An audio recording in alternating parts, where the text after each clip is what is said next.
আজকেও কিন্তু এককাল ড্রাগন কিনে আনছি, তা দেখতে দেখেন একাল বেটার দ্বারা রাজ্যটি দেখতে একাল লাল টকটকা দেখি একাল ভালো লাগছে, তা মুখে এইটি কিনে নিমাইছি। তাই তো আনছি, এখন কিন্তু এককালে কাটতে আসি সবাই মিললে খামো। এককালে ভিতরটা কিন্তু সুন্দর, কিন্তু মিষ্টিও আসলে অনেক সুন্দর আসলে ড্রাগনটি, একেবারে কালার খুব সুন্দর। কালার দেখলেই পরানটা জুড়াইয়া যায়।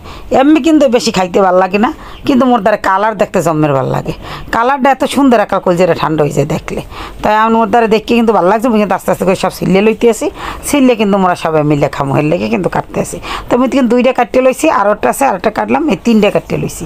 তাই 3টে মোর কাটা হয়ে গেছে, এখন কিন্তু মোরা খামো। এর মধ্যে কিন্তু মোর মায়ও আইছে, তা মায়ও খাইবে, এর লেগে কিন্তু আমি আর একটু চিন্তা করলাম না একটু চিকন করে কাটতে দিই, যেহেতু বুড়ো মানুষ খাইবে, এত বড় বড় আবার খাইতে পারবে না, এর লেগে কাটতে কিন্তু আবার চিকন চিকন করলাম। তাই সবাই মিললে কিন্তু খাইতে কিন্তু একটা আনন্দই আলাদা। আর যদি সাথে খায় মায়, তাই কিন্তু একটা অন্য রকমের ভালো লাগে। তাই সবাই মিললে কিন্তু খাইতে আসি, এক্সের ভালো লাগছে। ড্রাগনটা কিন্তু মিষ্টিও আসলে, খাইতে জন্মের মজা হয়েছে। তাই ড্রাগন ফল কিন্তু স্বাস্থ্যের জন্য অনেক ভালো। এতে বলে আবার রক্ত হয়, হ্যাঁ তো আবার মুই যাই নেন মোর মাকে খাইলে ভালো অনেক, এতে কিন্তু রক্ত হয়। তো মুই কি তুমি বুড়া মানুষ, তুমিই কিন্তু খাও।